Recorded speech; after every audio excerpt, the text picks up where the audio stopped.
This is VSiN, the sports betting network. Follow the money. That's what I always say. You always follow the money. Yeah. This is Follow the Money with Mitch Moss and Paulie Howard on VSiN. Here we go. It is Follow the Money on VSiN, the sports betting network. Mitch Moss along with Paulie Howard. We are live in downtown Las Vegas from the Circa Resort and Casino here on a busy Thursday. Fun program, informative program, opinionated program coming up over the next 3 hours. Like I said, Paul Charchian in 30 minutes, 2 full segments with him on fantasy for week 2 and player props that he likes tonight and this weekend. Drew Butler, former kicker at Georgia. Why has this number moved so much Tennessee's way? We'll ask him about that. Steve Wist, the meat man, best bets in soccer. John Keim tonight, who covers the Commanders, with a Thursday Night Football preview coming up a little bit later on, Paulie. And on the screen right now, I see that DraftKings is at 3.5 in the game tonight, minus 118 if you want to take it with the Commanders, minus 102 on the Packers. Pretty much every other spot has Green Bay minus 3 now in the game, with various juice on that as well. Did you know that Circa opened up 4.5 right away on Sunday night? Oh, wow. Yeah. VSiN's very own Dogger Pass man, Dave Tooley, grabbed the 4.5, and then he was on the network that night with Scott Seidenberg, and he said, I still absolutely would recommend plus the 4. So that's the direction in which this bad boy's been moving now. I agree with it. I grabbed 3.5 earlier today, minus 115 on the Commanders. All right, good. I like the Packers. I know they're coming off a perfect game. Washington didn't play well, but I think Green Bay can move the ball on this Washington defense. It's a whole different ball game going against the Giants. And I want to see what Parsons can do as well, that he wasn't out there a lot, but had a big impact on the game when he was out there against Detroit. And we'll see what happens today with that defense. And carried away, all aboard on the Packer bandwagon from 23-1 to 8-1 to win it all, and the NFC odds as well. Crazy what's going on with the futures. So we're on opposite sides of this one for tonight. I'll give you a rundown of some week 2 trends in recent years, if it means anything to you, coming up in a few minutes. But here's one reason why I like the Commanders, but we'll find out a little bit more probably 90 minutes or so before game time tonight, like who is actually going to be active and inactive. And I'll say this on the Packers side, Bo Melton, cornerback, he is out. Brenton Cox, D-lineman, he is out. But my biggest question mark are the following 2 players for Green Bay. Guard Aaron Banks and then offensive lineman Zach Tom. They're both questionable. If they can't go in this game tonight, I'll give you an example here. Will Anderson for Houston in the offseason was asked about the most difficult offensive lineman that he's faced in his career so far. His answer, Zach Tom from Green Bay. So he's very good. And if they're without both guys, I think Love's going to feel a little bit of the pressure tonight by this front for the Commanders. And also, I was unaware of this because we have not been allowed to bet at DraftKings because they own the company for so long. So I never really looked at this until today. You can bet individual players. I know that you could bet individual players to get a sack at some spots, but they offer over a quarter sack. So if a guy contributes to a sack and he gets a half a sack, that's going to be a winner. And like, for example, Payne tonight, Deron Payne, over a quarter sack, plus 302. Payne had 2 sacks last week. Armstrong is 2-1 over a quarter sack. He had 6 pressures on Russell Wilson, 1 sack and 5 hurries, and 2 other players to throw at you. Kinlaw had 3 pressures and 2 quarterback hits, plus 1 hurry. Over a quarter sack tonight is plus 394. And then, like, does Von Miller play? We'll find out again a little bit later on. He's plus 196. And if it's going to be, we're talking no Zach Tom, no Aaron Banks, I would like to attack it by betting all those guys over a quarter sack tonight. Well, they had time to game plan, though, all week, too, and LaFleur's an excellent coach. That he is. And see if they'll have something ready to get it out fast. I know they want to take shots down the field, but ground and pound, and a lot of Jacobs, too. So they have a lot of talented players and a lot of weapons. I'm high on this Golden kid, but also they were just didn't get to showcase all their stars last week because they were sitting on the big lead and the defense was all over. Oh, DraftKings just went to 3-2 now. Man. Did they move to 3? It was just run the ball with Jacobs and the defense was all over. Goff and embarrassed Detroit. So I give them the edge because of the short turnaround and being at home and the fact that do with this what you want. LaFleur has been unbelievable. He's 12-0 ATS week 2 and week 3. Yeah. So that's also strong as well. He's very good. Let me give you some other numbers here with like recent trends. Steve Makinen, VSiN.com, must read every single week. In the first half of the season, home teams are 25 and 22 straight up on Thursday Night Football, but only 15, 30, and 2 ATS, 33% in the last 47 games going back to 2018.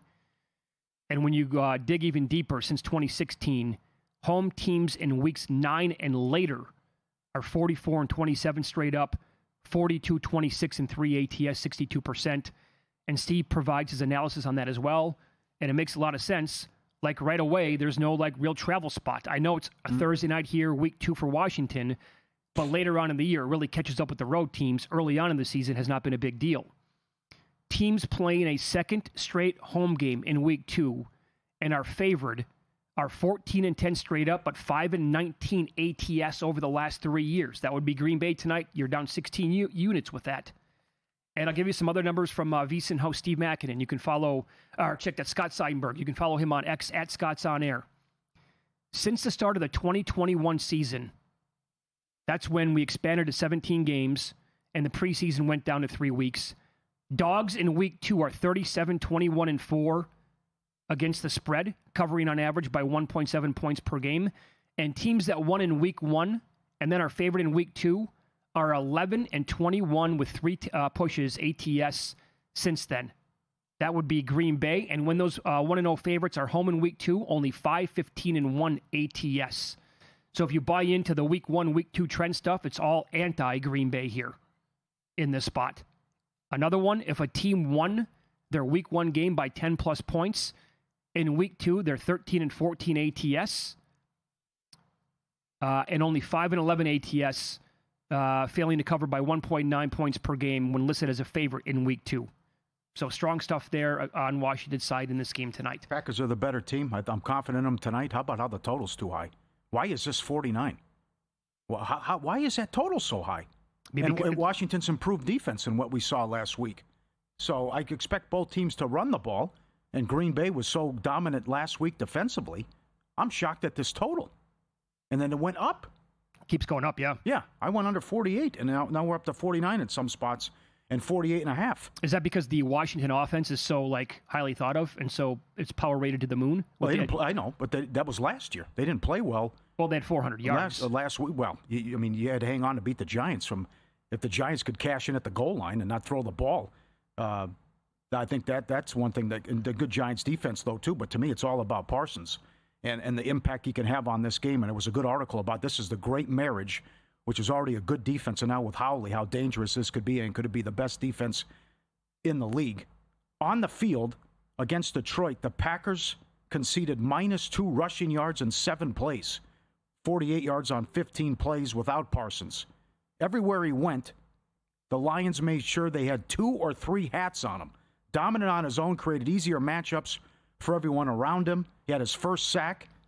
Goff got rid of the ball more than half a second quicker when Parsons was on the field, 2.8 seconds compared to when he was off, 3.36, despite Parsons being confined largely to third downs. On the snap, the Packers sacked Goff 3 times and coughed it up 2.4 yards a play, the longest gain going for 16 yards.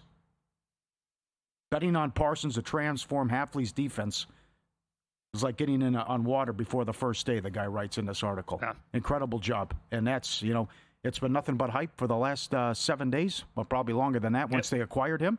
But I think they're rightfully the favorite to win the division, and they just destroyed Detroit. The one thing Detroit did do was they hit Laporta. So the guru making the case for Ertz over. Sure. Catches and receptions. And he scored a touchdown last week. So there's also this, a couple of props here with Jaden Daniels. His rushing prop earlier today was as low as 43.5. I think it's going up at some books. Surprise, surprise. People betting him to go over. But his longest rush is also listed at 15.5 yards. He went over that number 10 times last year, and he had 68 yards last week. He cleared 43.5 rushing yards 12 times last year, including the playoffs. I think there's an angle here where the Packers try to bring a lot of pressure on him, like Parsons around the edge. That's what he thrives at. And if this guy is going to be as elusive as, he was in year 1, and I think that's going to continue because he's so talented, I think that's going to create some open running lanes here for him tonight. And I think like over 15.5 with the longest rush could be there. That long? Right, because like that's a big number. If they come around like that, and that's going to create some running lanes for him, and he'll take off. And if they don't have a spy on him at that point, I think he might be able to clear that. But also like that, I think that overall is going to keep Washington moving the sticks for a lot of this game. That's why I'm on Love over, because Washington's going to play man and just take off and run. I can't believe his number's that low. I bet it came down. I bet it over this morning. You can go over rushing yards and over longest rush, and the guru's on that as well. You can ladder him too. I think Love will take. He took off 3 times against Detroit, but I think there'll be plenty of opportunities for Love to take off and go and leave. He'll get 4.5 yards on the longest rush. Yeah, I played over 4.5. I think Circa was at 4.5 minus 120 today for overall rushing yards by Jordan Love. Did you find Debo to have a rush?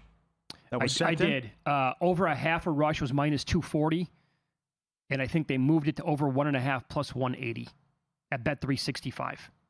But his yards came back down, by the way. So it got as high as 7.5 yesterday. Debo's now back down to 4.5 now. But his prop's been moving back and forth like a ping pong match the last 12 hours. VSiN Pro delivers real-time DraftKings and Circa betting splits. See where the public and sharps are putting their money. The morning email from Bill 80, recapping all the best bets from every host, every guest. 24/7 video, the Pro Tools, the Prop Analyzer, the Mackin and Trends, everything you need to stay ahead of the season. Burke on college, $9.99. Save 50% with an annual subscription. VSiN.com/subscribe today. Sign up now, $9.99. VSiN.com/subscribe. Matt LaFleur also 23-9 ATS in prime time. Win some, lose some. Coming up next, and we'll update the live Major League Baseball betting board here on Follow the Money. It's VSiN, the Sports Betting Network.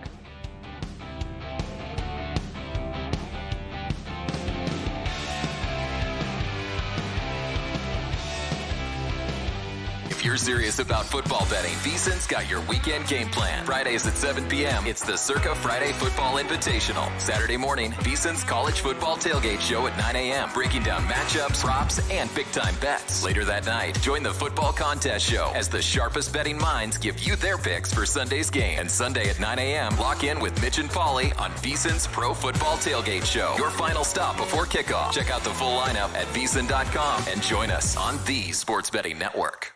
On the next edition of Prop Points, we'll start off the show reacting to all the action from Thursday Night Football. VSiN betting analyst Ben Stevens will join the program to give out his best bets for Week 3 of college football. Can number 15 Tennessee defeat number 6 Georgia? We'll see what Ben has to say. And we'll close out the show with some of my favorite player props and touchdown props for Sunday's NFL action. I'm John Hansen. Tune into Prop Points at 1 p.m. Eastern, only on VSiN, the Sports Betting Network. So, Pauly, have you had a chance to read the VSiN Daily yet? Yeah, came in at 3 a.m. What's Bill doing up that late? Well, rumor has it, it starts off with a 12-hour meditation session. Then he just pours himself over film and live TV, really focusing and taking it all in. Bill's in with the biggest insiders, talking trade secrets, strategies, the whole nine, absorbing the info. And then and only then can the writing process begin.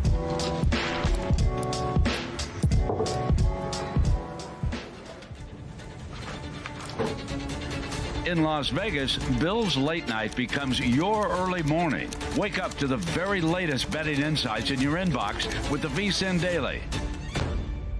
Sign up for free at vsin.com/newsletter.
Win Some, Lose Some is sponsored by the Sharp Plays. Were you a winner last night? Wow, winning. Or was it a rough one? Well, they can't all be winners, can they? Loser! You're a loser! Paulie Howard recaps the night in sports betting in Win Some, Lose Some. Big One Cash, most runs. Available every night. Caesars and Will Hill and DraftKings. Tigers 40-1. Phillies 20-1. Dead heat. Highest scoring game. Phillies Mets 12-1.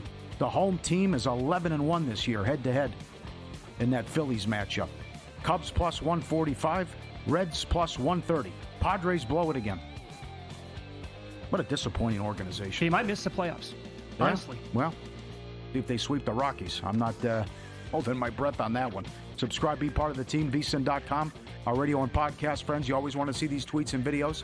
At Paulie Does Vegas on Instagram. Send them in. We'll put you on. Thanks to everyone who keeps sending them in on a regular basis. Look at this guy coming down on the hill going on the snow. He's going to beat him. He's on the raft on the little ride, and the dog's going to beat him all the way down the hill in the snow, trying to catch him as he pulls him down, and he stayed ahead of him the whole way. God, that guy can scoot. He stays ahead of the human the whole time. Wow. As he's on the tube coming down on the hill on the snow. That's incredible. What kind of dog is that? Looks like Diggs, Ozzy's dog. It's almost like a Jack Russell, but I know it's not. But look at that. Begging him to chase him and play catch, if you will, and I'll come down the hill and I'll beat you. This dog could win like contest with the 100-meter dash. Yes. I mean, yes. You ever watch it on ESPN where they dive in the water to get the toy? So, I mean, how far they can get in the air? That's right. That's great. Excellent. How about the little hole in the gate here? They're coming in. 19? 19? No, this is that. What is this? Oh, okay. They made like a 50-foot hot dog, I believe. Was that Fenway? It might be longer than that, actually. Who did this? Oh, my God. Well, my guess is this is AAA. Oh, okay. As like a promotion, but it also looks like a really nice stadium, so I can't remember. I saw this online. I can't remember exactly where. No, that's bigger than AAA for sure. Was that Chestnut involved? He was just doing some other event where he ate 15 pounds of something. Oh, he could probably eat like a 50-foot hot dog in down. The longest, 28 seconds. Okay, the longest hot dog ever. Okay, now 19. Look at, peekaboo coming in, little hole in the gate, dogs peeking their head out. What's going on? What are you up to? Taking the back. It's so good. It's like when the person's got the condo, but it's way up, and then she cut a hole in so the dog could see what's going on downstairs. Or if you're lower, they could play fetch with the dog. Yeah. And he can throw the tennis ball up there, and he'll put it through the hole as well. That's great. As always, Bad beats Whiskey and a Revolver. Under 8.5 in the Dodger game. 4-0 bottom of the 8th. Mookie hits a grand slam, and then Hernandez goes deep. 9-0. Cardinals plus a run and a half. Oh! 2-2 in the 13th. Guy comes in for the Mariners, I think it's a pinch runner. Then he hit a 2-run walk-off bomb to cover the run line. And they sweep St. Louis in a game they had to have. I saw the highlight after the game was over with late last night. And I'm like, there are some people who are going to wake up tomorrow morning who thought that bet was dead if they had the Mariners on the run line. And then in the and then the inning before, Seattle had the bases loaded with nobody out and didn't score. Like, what's the probability of that happening? I was watching in play. What do you think it was? For them to score a run or to win the game? Well, right, because it's the bottom of the 12. They were minus 2,000? Yeah, in that range, right. You could get 12 to 1 take back. Yeah, so it's like... They got out of it. There was a strikeout, I think, and then a double play. Come on, and that's like less than 5%. Yep. And the Padres, 1-0 in the 8th. They blow it. With that great bullpen, all you got to do is get a lead like in the 6th. You're going to be good to go. Why did he make a pitching change? He already had a lefty in the game. Yeah. He went lefty-lefty. And they couldn't get Pivetta any help last night. No. I know Abbott's good, but... Yeah. For the line moves, Sharp Plays already there. Jeff and the crew do a great job. You're not going to smarter out-muscle billion-dollar books, so full-time Sharps on your own with the Sharp Plays. You don't have to. Powered by advanced AI and plugged and trusted insider sources. They deliver the edge serious bettors use every day. Free reports, alerts, market-moving insights sent straight to your inbox or X feed. At it since 2011. Documented results, public logs, transparent receipts. SharpPlays.com, trusted by pros, watched by the books. Visit SharpPlays.com. Stay out of the line. Incredible information. He's always on it. SharpPlays.com. I'll update a couple of games going on as we speak. They're both shutouts right now. By the way, shutouts keep coming in every single day. Every night. But the White Sox are doing it again. And they open up as dogs today again against Tampa Bay, and they're up 5-0 right now in the 7th. This team, are they going to run away and hide with most wins in September? No. This is crazy talk. Run away and hide. Yeah, it's a great sweat, though. I would say run away and hide. Another one is Toronto right now with a 4-0 lead over Houston, top of the 5th. That's Gossman going today. Ooh, Seattle could be tied for first place. Juicy. And Baltimore swept Pittsburgh. Pittsburgh now 22-50 on the road. Every loss was by a run. Right. And I saw that Mariners game, though, tonight. That's going to be Miller going against Soriano. Soriano was on the schedule for yesterday, but pushed back to today. The market is on Seattle in this game. Opened up about $1.45. It's up like 10 cents from that right now. I do not trust Miller enough to back him. And Soriano's the guy we talked about yesterday. It's like every other start with very difficult guy to figure out. But he was awful in his last start. I'm on the Phillies again. Again, the home team's 11-1 between the Mets and Phillies. They've had no problems in the first 3 games of this 4-game set. Hey, Paulie, good read by you on this series. Yeah, every day. You've been all over it both days. Magic number down to 7. Castellanos hitting 400 against Peterson career. And they can blow him out again. And I don't trust Peterson, and the Mets aren't hitting other than Soto. Alonso has bad numbers against Luzardo, so I think the Phillies get him again. How about a 20-cent move here on the game the other way? They open up $1.44. Is this accurate right now? Circa's at $1.22. That's what they are on the screen. There was some movement in some of the other games as well. Detroit trying to sweep the Yankees. Oh, boy, this has been a bloodbath of a series. It'd be the 3rd time they've ever done it in a modern era to sweep the Yankees. Well, in New York? Yes. Okay. Yes. It'd be the 2nd time in the modern era if they win by double digits again. Can they win every game by 10-plus runs? They've outscored them 23-3 in the first 2 games. No, the Yankees, again tonight, laying $1.60 in that range, maybe even a little bit higher. The Washington Senators in 1951 and the Red Sox in 2021 were able to do it. I would not be laying this big of a number with the Yankees at all. Yeah. Can't do it. I do like Cleveland, too. I think Williams, who's been strong, 5-1 with a 1.74 since the break, 4th best ERA since the break, to take out the Royals tonight. And other than that, it's a small card. I do find that, like Mike Palm, the maestro, brought up that WNBA game interesting with the Lynx and the Golden State. If Golden State wins, they're the 6. If they lose, they're the 8, and they face the Lynx. The Lynx are laying 7. Why would you play Collier? Why would you play anybody? The playoffs start Sunday. Golden State money line is plus 250 in some spots. Right. I think they're going to go out and try to win this game. I don't want to play the Lynx. Well, and why would the Lynx want to play them? That too. They can pick their opponent, like Mike Palm said. Sure. They play Seattle if they lose to Golden State. That's like the most logical approach here by the team. But then you got to figure like our WNBA teams to the point of where they actually buy into this kind of stuff. Like where NBA teams might do this and NFL teams might kind of like, hey, we're not going to send our best guys out there. All of a sudden, 4 more guys are on the IR this game. Well, you're playing. That's a management decision, too. It is, yeah. Right. And that's what I'm saying. Like in the front office, do they actually have that in them mentally to do it? Yeah. Let me give you some news on this Packers game. We talked about this in the first segment. More on it coming up with Paul Charchian in about 5 minutes. Tweet here from @PackersNotes. The Packers placed defensive end Brenton Cox on IR, elevated cornerback Micah Robinson, and offensive lineman Brent Banks from the practice squad. The elevations would suggest that Nate Hobbs and Aaron Banks on the offensive line, along with Zach Tom, probably won't be playing tonight. I think that's the takeaway from that as well. Maybe one of the offensive linemen yet, because they only elevated one guy, Brent Banks from the practice squad. But it's not looking good for those 2 guys on the team. And it looks like there's still 3.5 out there, nationally speaking. But there's severe juice on it, and every other book basically is now 3 on the game. All right, well, they got to prove it to me. A lot of talk about how they've addressed and fixed the defense and want to do a better job. Giants don't count. So we're going against the big boys tonight. Let's see how that defense looks and if the Packers and Love can exploit it and have some success and slow down Daniels. I like your guy Bill, though, too. His rushing yards are too low. What was the last number that you saw? Because I think that's been on the uptick as well. I think I saw as low as 37.5, but in the low 40s as well. As always, shop around. Make sure you have several different outs here when you want to bet this stuff. He's plus money to get 40 at DraftKings. Okay, interesting. All right. Well, we have a Washington Commanders guest on coming up in about 90 minutes, specifically going to ask him if Deebo Samuel is going to get a carry in this game tonight. Yeah. I think they try to take away Jacobs and slow him down, and that can open it up for a passing attack for Love. Okay, very good. Fantasy Football Hall of Famer Paul Charchian joins the program coming up next. A lot to get into over the next two segments. What's the appropriate approach with the 49ers as Brock Purdy is out against the Saints? We'll ask him that coming up on Follow the Money. It's VSiN, the Sports Betting Network.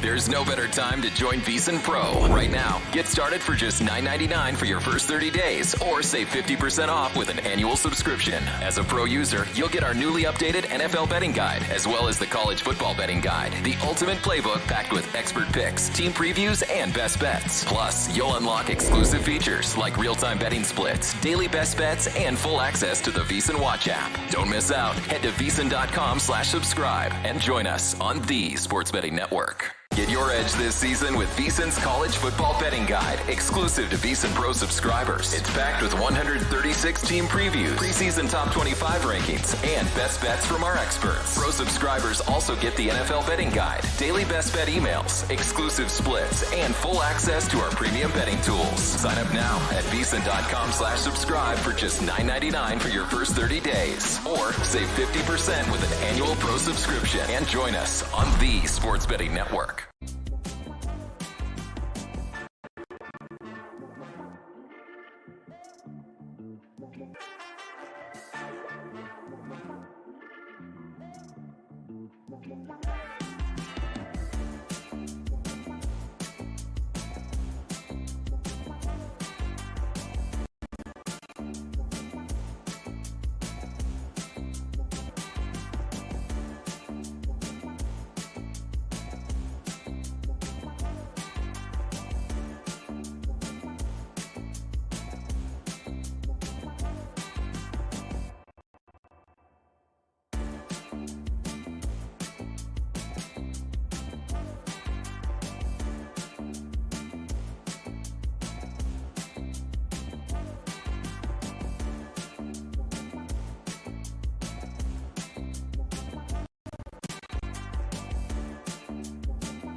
This is VSiN, the Sports Betting Network.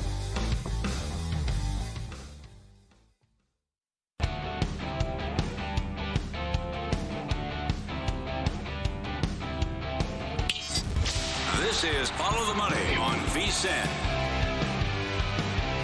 Welcome in. Thanks for watching today on YouTube TV, listening on Sirius XM channel 158, iHeartRadio, TuneIn Radio, or any of the great affiliates that we have across the country.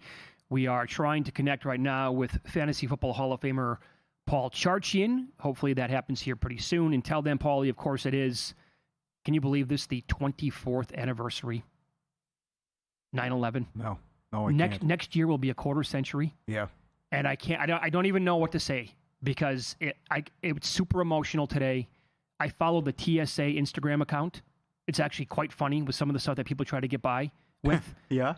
The TSA Instagram account put a video up today.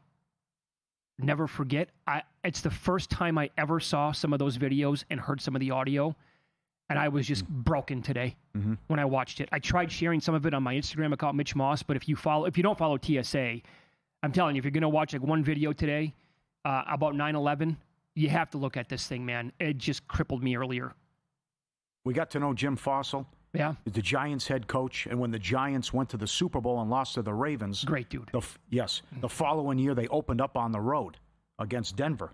And then they lost, and then they were coming back, and they got in, and they were next to Flight 93, if memory serves, or when they got in. And then hours later, what happened? But you had the Jim Fossil Foundation, and he was a great guy.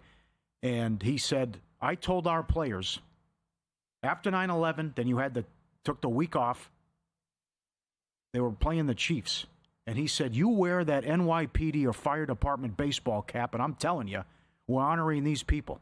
I don't want to see it flipped around. I don't want to see the bill up or sideways or something else. I want it front and center with that hat, or don't put it on. We won the game, went in the locker room, it was like old times. Put our arms together, got on our knees. Everyone got in the picture. Cap was straight forward, and we honored them. He told the story of Giuliani reaching out saying, hey, can you come down to ground zero? He goes, I'm just a football coach. He goes, it would mean a lot. He said, everything in my mind is so visible of what happened. I can replay it over and over and over again. And the whole season after that happened was something where we had to refocus ourselves. And I told the players, you park your car, you get on the bus, you go to New York, Manhattan, and you always see some cars there. And when I left at night, they were mostly all gone. For about 10 days, there were a whole bunch of cars left there. And I can only picture the fact that those people parked their cars, got on the bus, and went over there, and they perished. Tough on your stomach every morning when you went to work every day and saw all those cars sitting there. Ugh.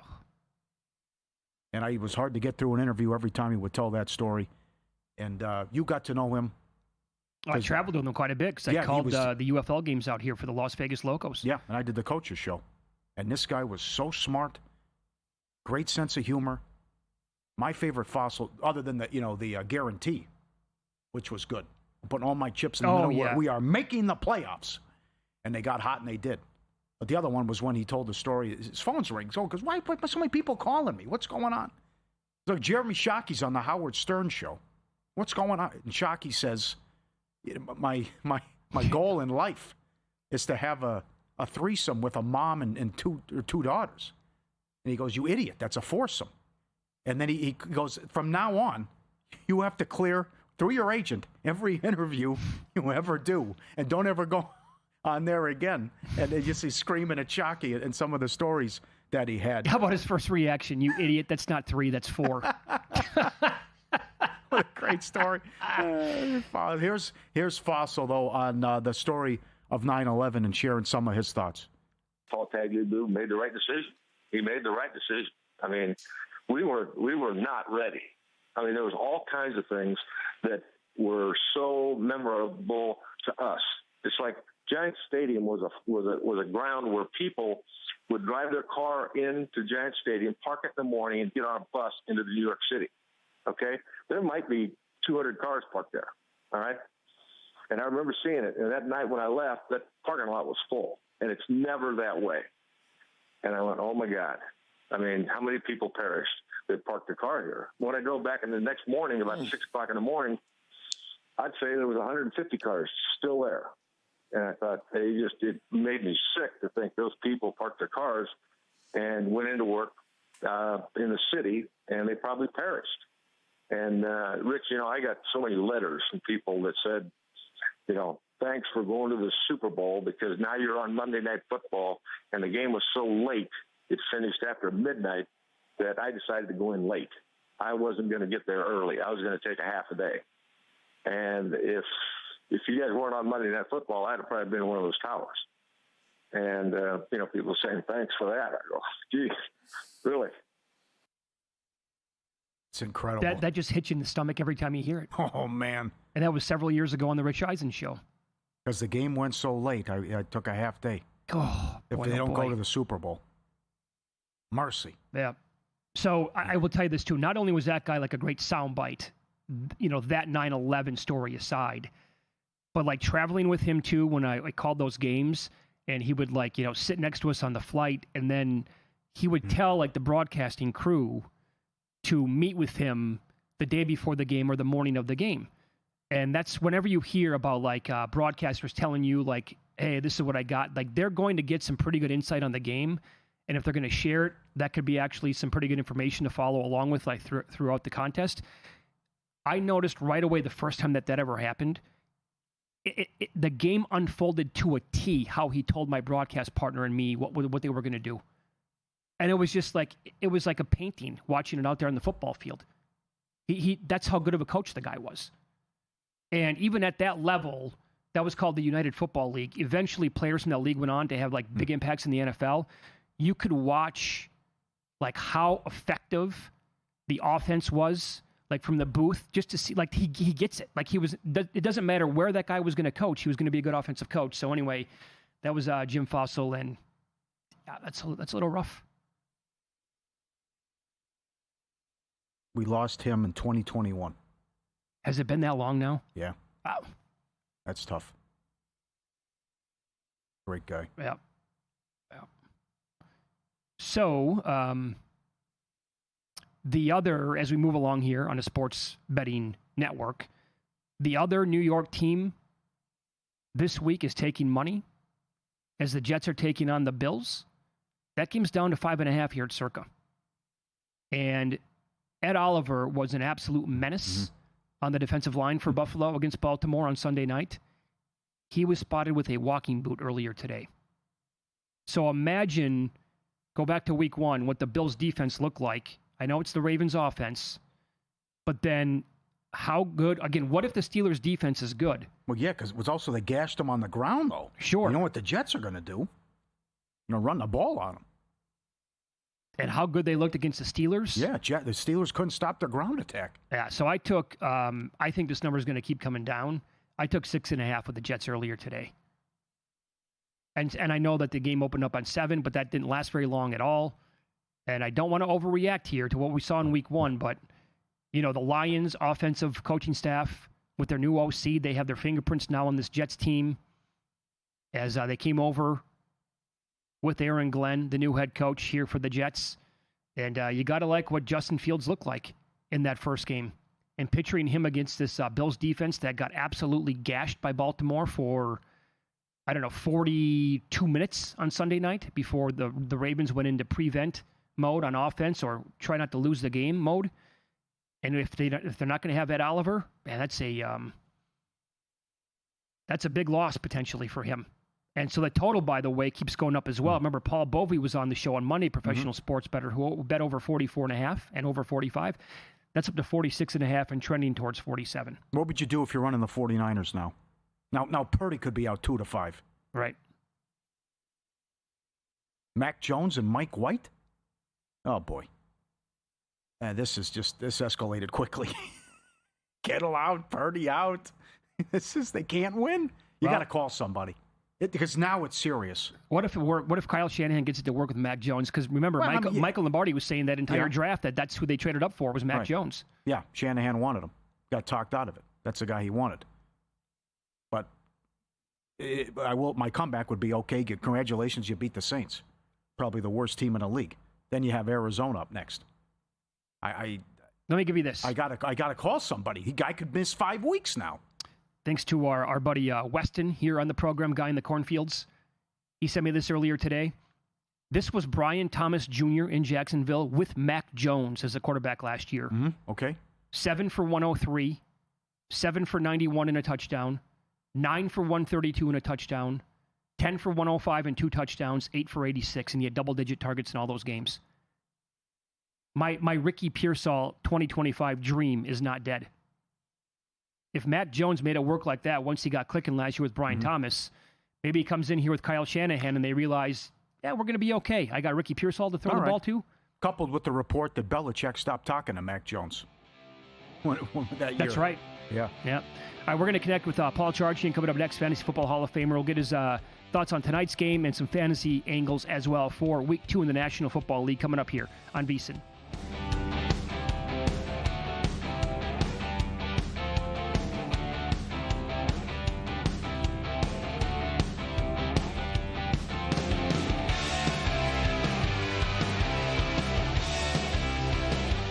As sports fans, we may cheer for different teams, but there's one thing that we can all agree on. We want the game to be big. And with 3 levels, 30 cabanas, a 143-foot screen, 6 clean pools, and endless cold drinks, it doesn't get any bigger or any better than Stadium Swim in Las Vegas. All sports, all seasons. It's more than a pool deck. Stadium Swim is the only thing like it in the world. Check out Stormy and JBT on Money Moves, only on VSiN. And maybe that's why they wouldn't, because they're the Giants and they don't do things that make sense. Out of all these divisions, this is the one that I am the most curious about because I do think there are positive signs for the Bears. They'll take you on a fun, fast-paced journey, weaving in everything you need to know to make an educated bet, while also not shying away from the excitement of a same-game parlay sweat. Money Moves, weekdays at 2 p.m. Eastern on VSiN, the sports betting network.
This is Follow the Money on VSiN. More on tonight's game and Week 2 National Football League fantasy perspective from Fantasy Football Hall of Famer Paul Charchian with GuillotineLeagues.com, and he is on the Progressive Guest Line. Good afternoon, Charch. Thanks for the time today. How's it going? Excited for a pretty good, what should be a really good Thursday night game, better than last week's for sure. And, I'm excited to see if the Packers are close to the team that we saw last week, so we can really get a sense of whether or not, how much of that's Detroit, how much of that is Micah Parsons, was an already really good defense, and Jordan Love looked good. Where does he do in the second game? There's so many great storylines in this one. I'm very excited for this. So I know that you want to attack it from a Josh Jacobs angle here, but are you concerned that one or two offensive linemen might miss for the Packers?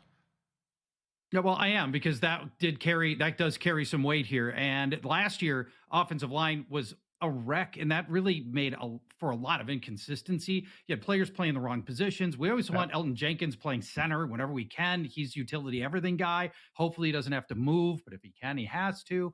But we know the consistency gets there when that offensive line is together. So we're gonna be watching this one closely as it gets up closer to kickoff. Yeah, I think that's probably the right approach there.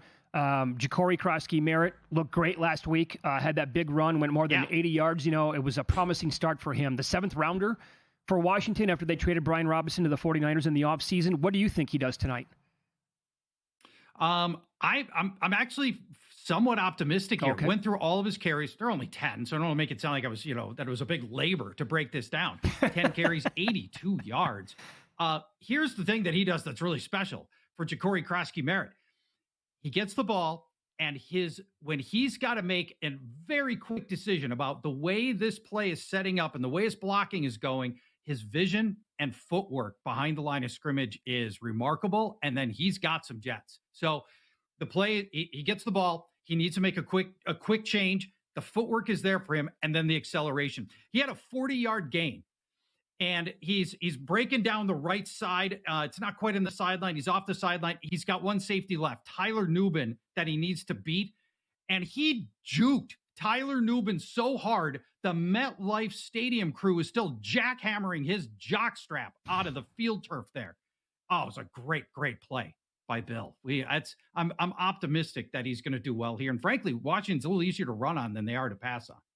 What do you want to do with these Packer wide receivers? I want to avoid them all. Yeah, this is setting up just like last year. Okay. Now we know, we all thought that Matthew Golden was going to be a much bigger factor right away, right? No Christian Watson. You got Jaden Reed playing with a Jones fracture in his foot. He looked mostly unaffected, but we've seen Jones fractures. Guys have lost seasons on that. I don't know how he played through that. His pregame morphine drip must look like Niagara Falls. He only ran 12 routes, and so I think they're limiting him. Romeo Doubs barely ran half of the routes, half of the passing plays. He ran routes in just half, and he was the high water mark. And Matthew Golden was only on the field for 23 snaps. And this thing feels like it's setting up just like last year, and it's super frustrating to try to figure out which guy is going to be on the field and part of the game plan from week to week. Really tough. And Washington was a shockingly good pass defense last year. Over their last 16 games, going back to last year, they've only given up 8 wide receiver scores. That's it. They just locked down Malik Neighbors, who's better than anybody on the Packers just last week. Malik Neighbors turned 12 targets into 5 scoreless catches last week. So I'm down on all the wide receivers.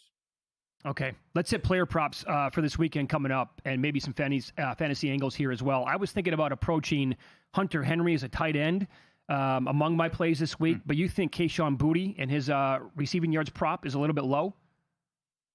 Yep, we're watching his shoulder injury. It's not a little low, Mitch. It's broken. This is a broken line.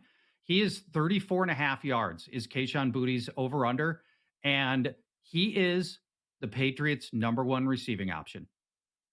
Unqualified. And you're like, oh, what about Stephon Diggs? Boutte led Patriots receivers in targets, snaps, routes run ahead of Diggs. And Boutte is such a great story. If you don't remember, and I don't blame you if you don't, he was the kid that was a 5-star recruit out of high school in Louisiana, could have gone to any program he wanted, decided to go to LSU. He's at LSU. He's beating out Malik Neighbors. I mean, he's the #1 guy at LSU. He is a true phenom. but it goes to his head a little bit. He starts dealing with injuries. He's got attitude problems, and then the knockout punch for Kayshon Boutte. He's betting on Louisiana football and he gets busted. And he gets knocked out of college football, and he's got to go to the pros too early. So he gets drafted by the Patriots at 20 years old. Now he's only 23. He's the same age as a lot of rookies.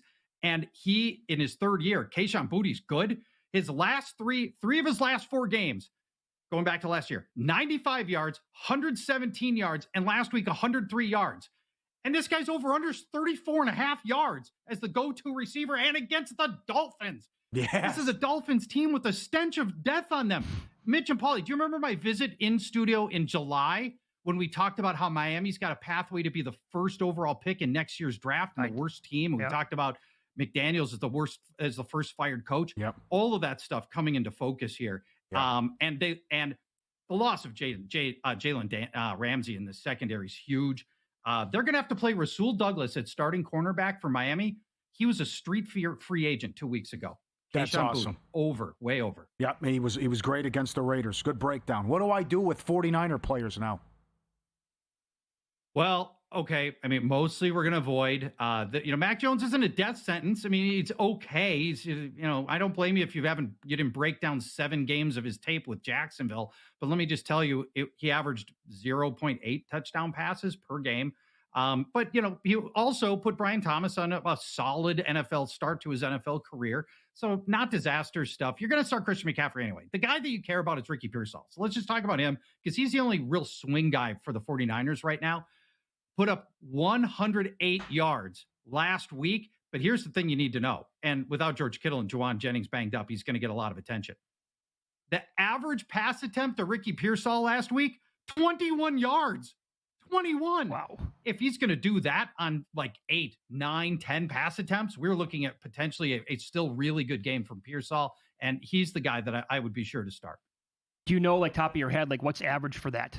You said 21 yards for Pearsall. Like, what's a good number? 9. 9 yards is a typical wide receiver average distance of throw. And Pearsall was at 21 last week. Wow. Okay. That's very good. Okay. So I think most of us as football fans were hoping and kind of rooting that Nick Chubb was going to be 100% healthy the entire year and take off and be like in the mix to win the comeback player of the year. What do you specifically make of his matchup coming up on Monday night against Tampa Bay? His over-under is 49.5. We're going to go under, even though Chubb looked good last week, and it was great to see him. He actually led all starting running backs with a 39% avoided tackle rate last week. He finished 6th in yards over expectation. There's clearly a mandate for Houston to keep using Nick Chubb, and you can drop all the rest of the Texans runners right now. But everything else I'm going to tell you is all bad about this matchup. First, the Houston offensive line was already bad, and it lost starting center Jake Andrews, who got carted off with a high ankle sprain. They're using Ed Ingram at right guard, who is he is horrible, and he's hurt too. They actually have to go to somebody worse than him potentially. Houston last week ranked 26th in ESPN's run block win rate, and honestly, that's generous. And here comes Tampa, a great run defense last year that finished 4th best in rushing yards allowed, 4th best in rushing touchdowns allowed. And this year, in week 1, they finished 3rd best in ESPN's run stuff win rate. They just held Bijan Robinson to 2 yards per carry last week. And here's the amazing thing on this, why we're going under on Nick Chubb. Going back to last year, 5 straight Buck games, no running back has topped 26 rushing yards. That's it. This is a great run defense, and I can't advocate for Chubb, even though I was delighted to see him look good in that first game. Wow. I never would have guessed that. Only 26 yards. One more under.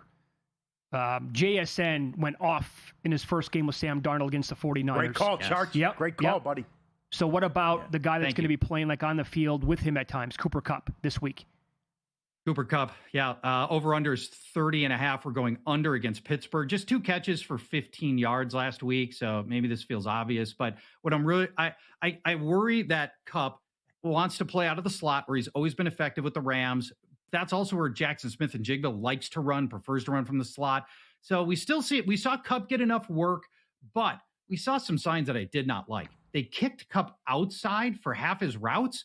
We know in LA he was not effective as an outside receiver. He dropped a pass. Last year, he only dropped 2 all year, and he already dropped a pass in week 1. And when you've got worries about somebody's age, These are little things that just make you go, I don't know about this. But here's the real killer. Tough matchup in the slot with Pittsburgh's new cornerback, Jalen Ramsey. Ramsey, not normally a slot guy. With Pittsburgh making this trade, we didn't know for sure how they'd use him. They used him in slot coverage last week, and here's what he gave up as a slot cornerback. 1 catch, 6 yards, and had 2 pass breakups for Jalen Ramsey. Brutal matchup for Cooper Kupp. So good. You're the best. At Paul Charchian on X. GuillotineLeagues.com is the website. Thanks, pal. Good luck tonight. Thanks, friends. Drew Butler on Georgia, Tennessee in the